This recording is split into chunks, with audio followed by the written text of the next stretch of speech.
Hello, my friends. Welcome to Lean and Clean with Fitness Chef Christine. I'm Christine, your host. And today I am happy to welcome my guest, Sarah, who is the author of Dumpster Fire Diaries. Get off the hot mess express. What a fun title. I love that. And she's going to talk to us about what she does and her life story and all that good stuff. So take it away, Sarah. Thank you, Chris. And I'm so happy to be here. And thank you for inviting me.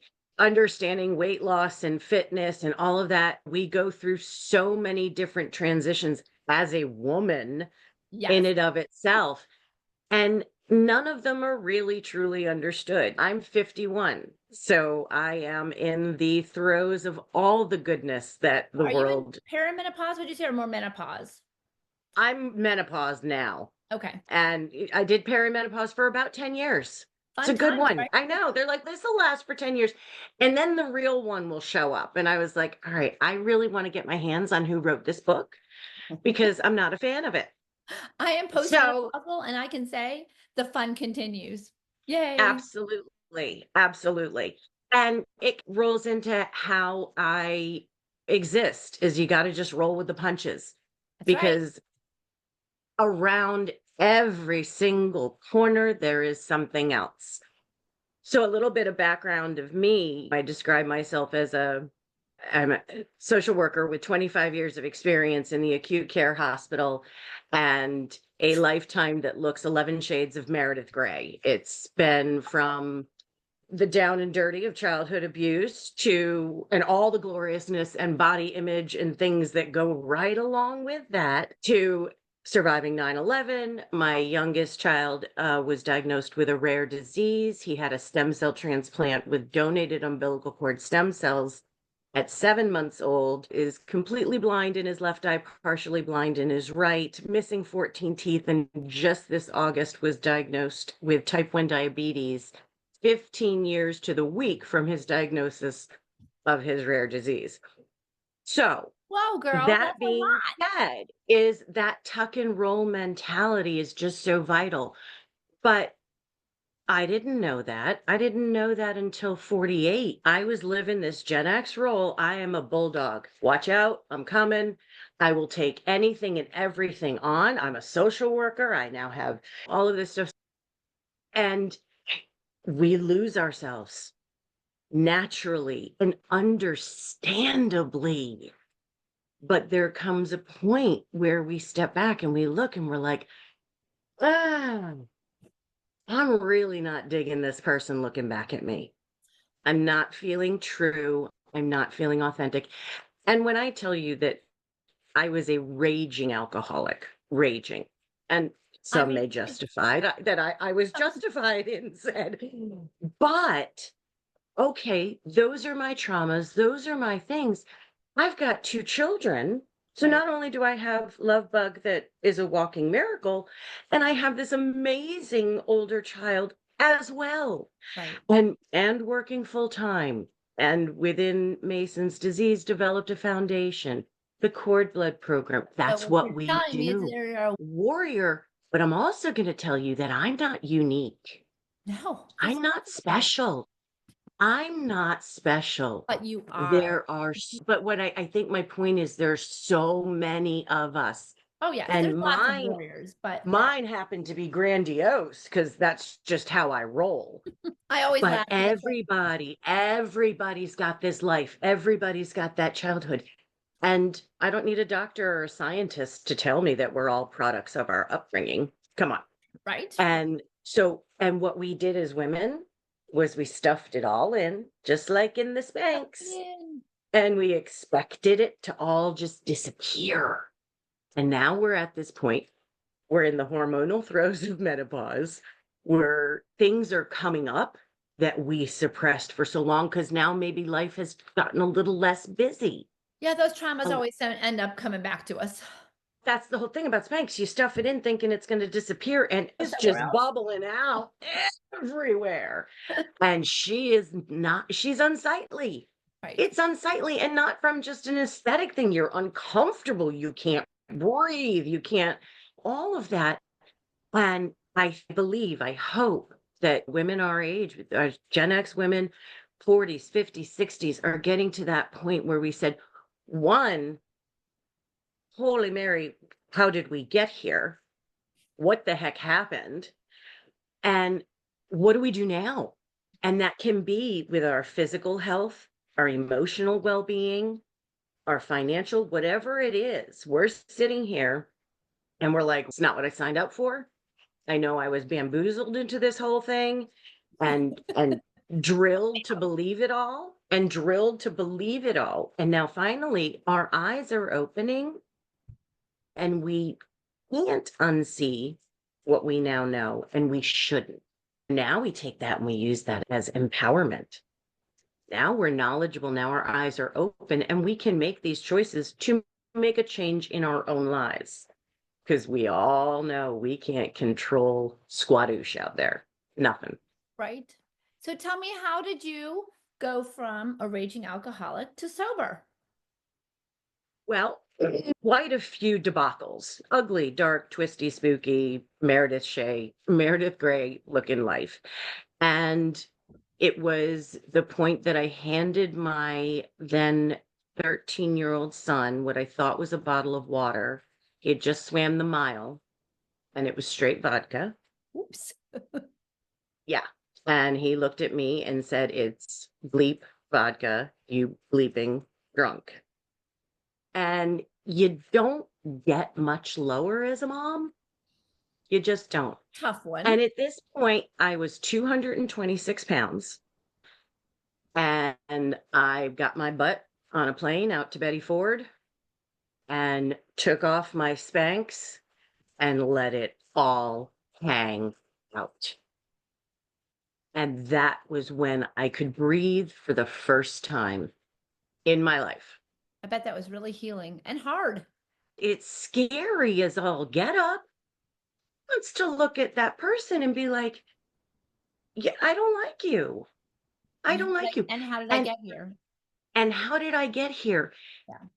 And when we can go into all of that stuff and we can connect those dots, like we said, don't need a doctor or scientist to tell me I'm a product, but we've done that, our fight, flight, and freeze. She's been on fire our entire lives. So and she doesn't know the difference between real and not real. So Right. she's always on. And you're going, and that leads to the addictive behaviors, the drinking all the alcohol, the eating all the terrible food, whatever addiction you have that is feeding that void, then it manifests itself in all of our physical ailments. And so went to rehab, let it all hang out, came home and owned it all. It was, there's nowhere else I can go. Not meaning a physical place. There's not lower I can I go. understand. So, and here's the thing, people aren't really all that shocked. I was like, I'm going to rehab. Everyone's, oh, thank God. Yeah, we think we hide it well, but sometimes that's not Oh always the case. no, everybody knows. And everybody's going through their own thing. So they don't have it therewithal to be like, I need to pick you up too. That's why the reliance on ourselves is so vital. You go, it sucks. You're going to rehab, you're 48 years old, and you need to poop or get off the pot. There is no, it's Yeah. live or die. And I was never afraid to die. I was terrified to live. Yeah. I think that's a Terrified. lot of us. I think you're not alone. I think there's a lot of people struggling with that. And it's great that you tell your story, because sometimes I feel like people think they're alone. They're the only Mm. ones feeling that way. And that is so not the case. It So I applaud your isn't. bravery for telling your Well, story. I appreciate it. And you know what? And it's been 3.5 years now that I've been sober. And when I tell you I put in the hard work, it is, there is no magic potion. There is no snap of the fingers. I am still, even as a practitioner, I of course have my support systems that are in place because they're vital, not only professionally, but personally.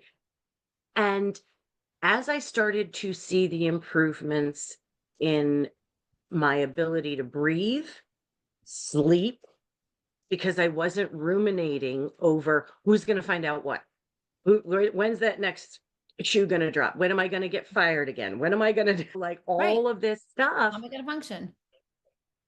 And you started allowing the stuff through and you allow yourself to go through that emotion that you've shoved down for so long. And we all know that pit in our stomach, the anxiety, diarrhea, the sweats, the all of it.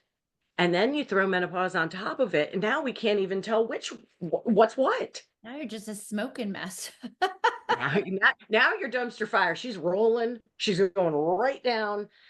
And what my position was, the dumpster's never going to go away. We're always going to have dumpsters, and and we got to keep up with them. But we Right. don't have to throw the alcohol on them and light the match. We don't have to. And we're just learning that. And once you start to open up your mind to that clearer thinking, because we've decluttered it, then we start feeling a little bit better. And now we start engaging in some physical activity. Now we start realizing I don't need whatever A, B, C, or food of choice or drink of choice or whatever to fill the void, because I know I can go to an AA meeting. So that's where I say, like, that hard work, those feelings, nothing disappears. And I think we were deluded to the elongated therapy was going to make it all disappear. So it's learning. And when our mindset changes, obviously that's much more well instilled than the crash diets, Right. the eliminating the foods. Granted, the booze was necessary. She had to go. But major changes are, I get what you're saying, is not that instant change. But let me ask you this. What keeps you on the right path? Like, you went through all that and that's hard, but so many people slide back. What has kept you moving forward? I have my innate personality. I always have a drive to do more. And being a social worker and the foundation, going through what my son went through, and I've always been that there must be someone out there that needs to know that I'm going through what they're going through. There's that drive just continues. Like, the foundation will come out of retirement and we'll start supporting the type 1 diabetes communities now. It's just, but they keep going. The transformation of my relationships with my children, because what got so important to me in rehab was breaking the cycle. Right. Breaking the cycle. And my thing was, I never got my day in the ring with my issues. Never did. And that's what kept it going and going. So I was like, nope, I'm coming home. We are talking about this. We are not being hush. We will, come at me with things I don't remember, put it out on the table, put it all out on the table. I bet We that all was know so, it's there. I bet that was so healing for your family. So healing because, Got it. obviously your background, you probably knew how to deal with it best, but it's different when it's your own family. Never with yourself and never with your own. Mm-mm.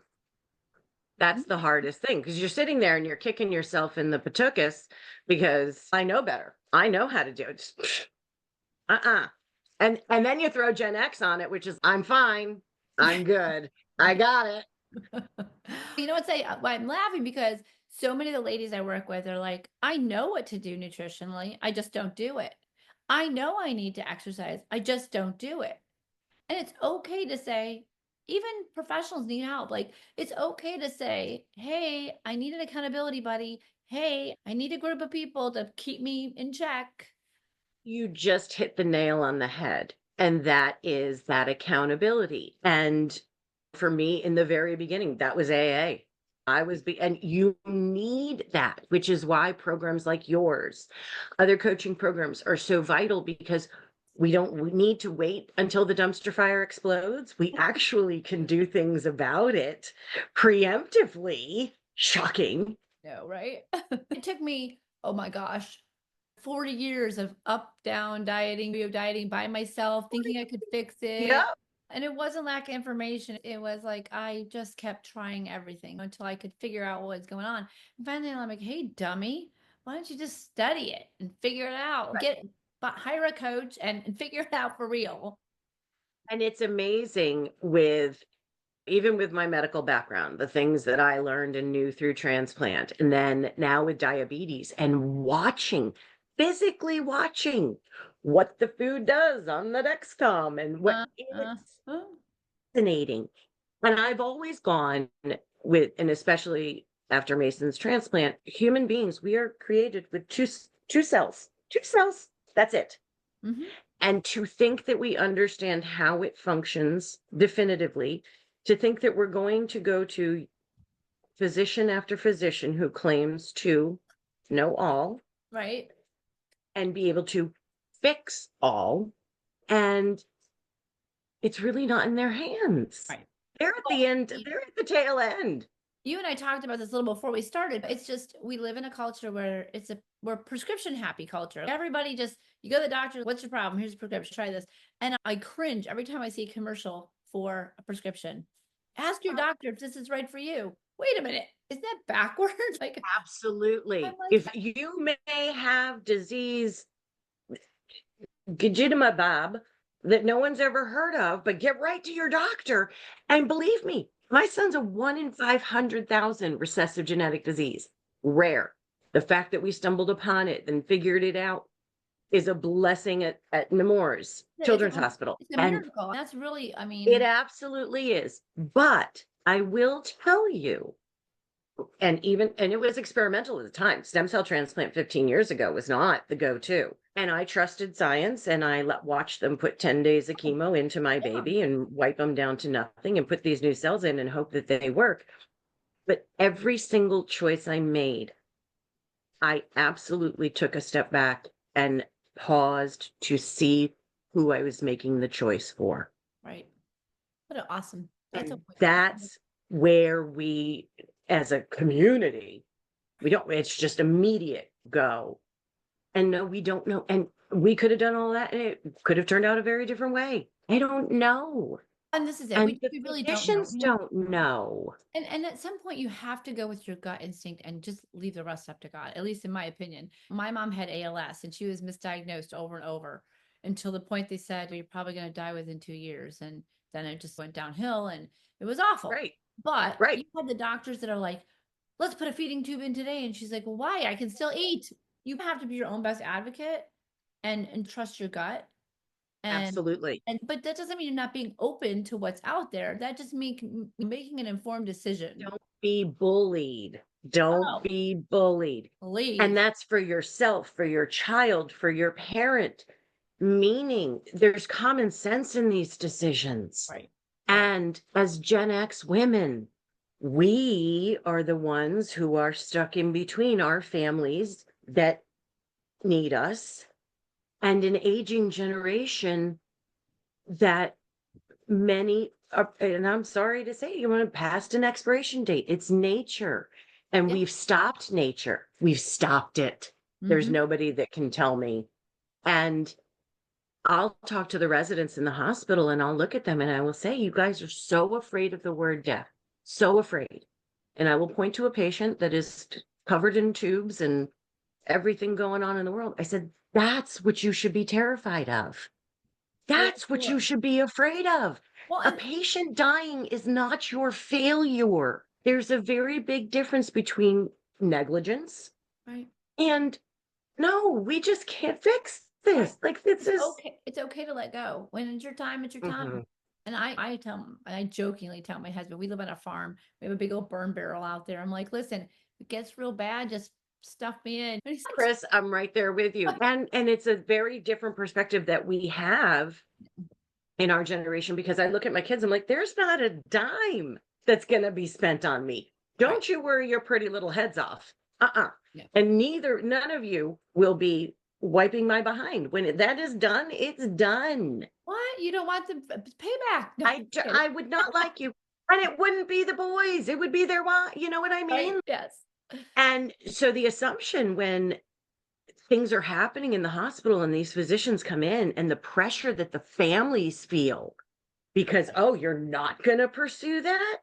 And then we immediately jump to, is it a neglect? Is it that It's if all you, that guilt. It's the guilt because I remember my father had, gosh, like 15 heart surgeries. And when we got towards the end, he had already told us exactly what he wanted. I don't want to be on yep, machines for the rest of my life. And that was such a relief because we didn't have to make the decision. absolutely. So my daughter do you have all that written out?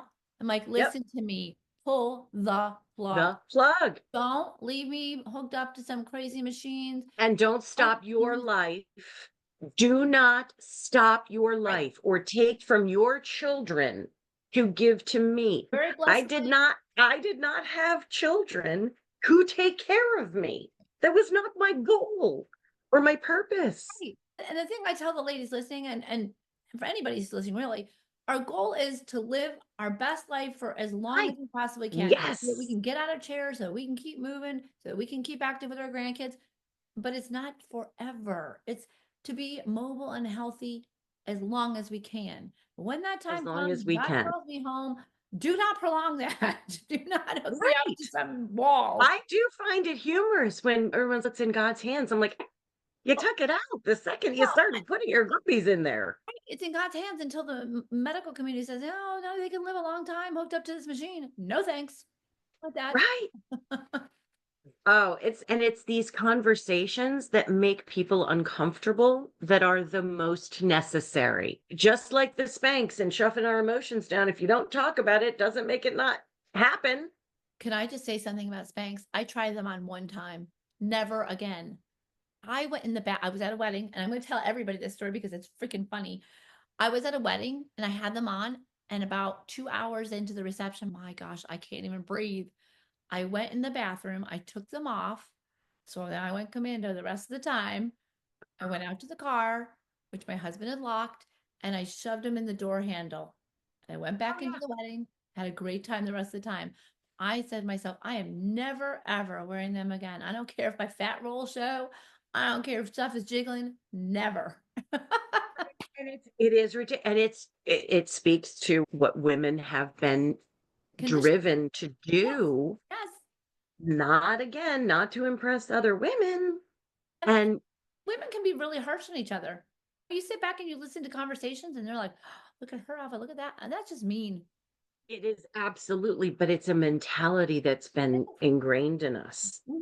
I was just watching, I watch all the things like the dark side of the 90s and all. I get fascinated by that because, again, it's our eyes opening. The whole P. Diddy thing. Come on.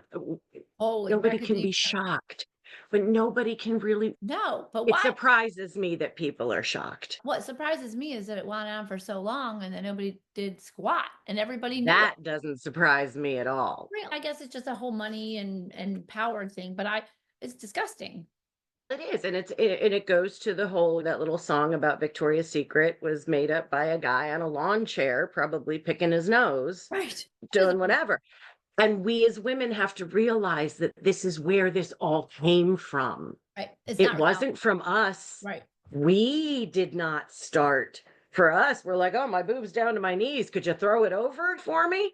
That's not where this began. And so if we start identifying that we are actually each other's best resource and best support, and we stop criticizing and we And that's why I started the embrace, podcast. That's exactly why, yeah, because I want people to know that they have support, that they are not alone, and that we're all in this together. And it's not hard, it's not easy, but it doesn't have to be as hard as we make it. I love to say that it's simple. It is not easy, but it is simple. Yes. Be brutally honest. Like Yep. one of the exercises that I share with my clients is go in the mirror and look at yourself in the mirror and go through AA, take the booze out of it, take the God out of it. It's the 12 steps is actually a phenomenal way to live your existence. Sorry. And so that daily inventory, and you look at yourself, and when you get to that thing that you have to look away, ding, ding, ding. It's simple, scary, Talk about the not 12 easy. steps for me. I've never been to AA, so tell me what they are. I've read about it, but for anybody that's listening Oh that God, are might you going to know. make me do them 1 to 12? No, pick your favorite. The first, so here is the first. When you asked me what keeps me on the straight and narrow, Yeah. this is it. Step one is acceptance. Like that full body, blown out acceptance. Like one, life is not going to be the way the fairy tale that we were told. Boom, accept it. Because we can keep going back. I wish it was, or I thought it was. Done. The next one, when I finally admitted that the abuse was by my father, and I was standing in Betty Ford, and my counselor handed me a card from page 417, which is on acceptance, life on life's terms.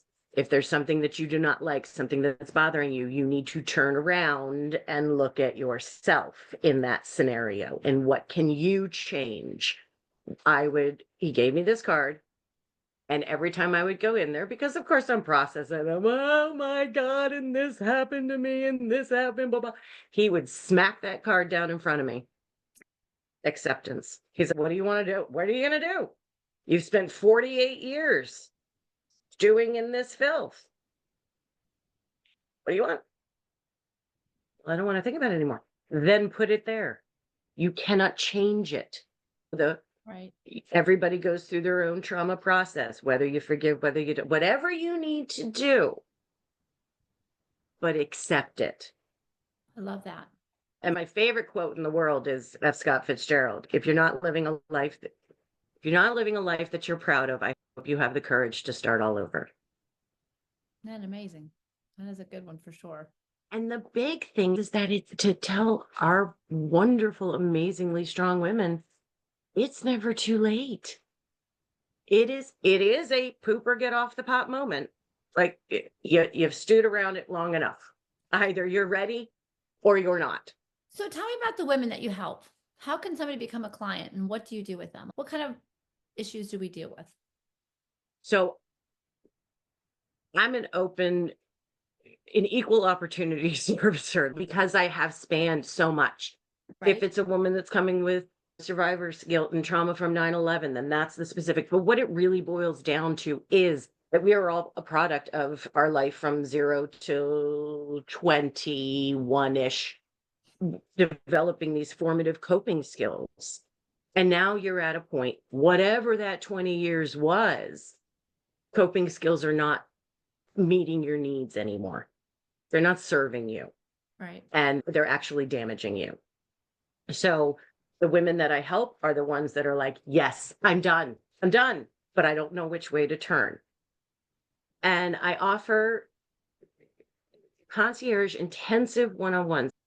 There is no scientific evidence about the length of therapy and its efficacy. There's none. There's no research. There's no nothing that says it should be 2 weeks, 3 weeks, 5 months, 5 years. But there is evidence that the intensity and the frequency does impact. In a concierge model, we have those set up one-on-ones, and I do 75 minutes because you don't get to the meat and potatoes until 40 minutes or whatever. You need that time. But then something's going on. And again, we're addressing your immediate dumpster fire. We'll get to the stuff later on. But what I bring to the table right here and now is you can't move forward. You are so stuck in your cement, and you just need these practical strategies. I love that. You know why I love that? Because so many people, when you go to therapy, they're like, tell me about your childhood. And you're like, listen, I just need to get through today. I'll deal with that today. I need help. And it all ties together. Mm-hmm. Again, it's not brain surgery to figure this out, that you date bad boys because daddy did A, B, and C and blah, blah, blah, blah, blah. Right. But okay, what are you going to do? Okay, now you're pregnant. Okay, what are we doing with the dumpster fire right now? We'll get to all that when we need to. I love it. Yeah. All right, let's talk about, so you're going to give me some contact info so my people. Yes, ma'am. Perfect. And I'll put it in the show notes so everybody can grab a hold of it. Yeah. Let's talk about your book. Where can I find it? So it is in the works right now. Okay. We're looking at launch mid to end January. So it will be coming out soon. It will be on Amazon. And you'll send Amazon that too, right? I absolutely will. And it's women, we need to talk. That's all. Yeah. And I consider myself a people connector. I like to connect people with people that can help them. Absolutely. Because we can spend a lot of time just spinning our wheels trying to figure out, like, oh my gosh, how am I going to get help? Absolutely. And and the accessibility is, I think, what's key. You're going through something in the moment and you're like, hey, Sarah, I'm about to lose my mind. Okay, let's hop on a 10-minute call. You're going to get a call from me a lot. And it's right. Like, if you're calling me 5 times a day, we need to talk about a different level of care. Okay, remember what we talked about this week. Remember reframing. Is this actually happening to you? And it can completely change the trajectory of your day, the outcome of the scenario, Mhm. everything. And it takes 10 minutes. You're not going to wait till Monday at 3 o'clock and be like, oh, I got fired. So I lost my mind. Well, why didn't you just call me? All right. Is your clients, are most of them online or most of them local? So I do local, I do both. I do both. I have Okay. some in mid-state Pennsylvania, some down in Georgia, and but I do the local in person, and I love it. Like because again, I feel that we need to have conversations. So I'll go and meet them in a coffee shop. Like we'll go, what do you want? Do you want to go to breakfast? Do you want to come over and sit in my den and we'll by the fire? Like whatever makes it a conversation, because that's where you're gonna get that honesty. If I'm Oh, sitting across the table from you, like, what's going on here? It's gonna teach me, right. buddy. But I like the fact that you do online because it makes it accessible for a lot of listeners. Absolutely. Yep. And I do, yeah, absolutely. I'm doing actually a podcast on Wednesday and with a woman who's in Australia, so it'll be 3 in Sweet. the morning. Awesome. Fun times. But it's fun. It's fun. Like you connecting. I Yes. I love. have a lot of international guests, and it is funny though. I'm available whenever they're available because our time, I've been up in the middle of the night. I've been up, Yep. 2 o'clock in the morning, like, Yep. but I'm like, I'll walk the dog. Don't worry. You won't have to get up. it's all good.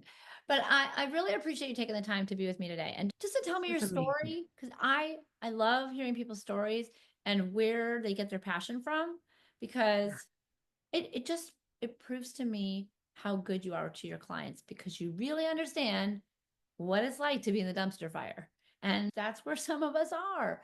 And so I'm really happy to have met you and to have a chance to talk to you and send people your way because I love it. we Yeah, all know there's a lot of us out there that can use some good help. So absolutely. I will I will go ahead and grab your information. If you just want to send me a little email and I'll Yep. announce it Yep. for And it's really easy. It's beabutterfly.net. okay. Beabutterfly.net. And maybe you can send me social media connections if you I have any. will. Yep. I will. I will get it all to you. I appreciate it so much. I'd love This to. has been so much fun. Well, I really enjoyed it and we'll connect again. Once the book comes out, you're going to come I back will. and I would love to. Yep. And share about it. you will get a copy. It's Right. on its way. Love it. All right, Thank you. friends. Make sure that you subscribe to the channel so you get all the updated news. Make sure that you hang with us. You know that I'm praying for you all the time. I thank you for listening to us and we will connect soon.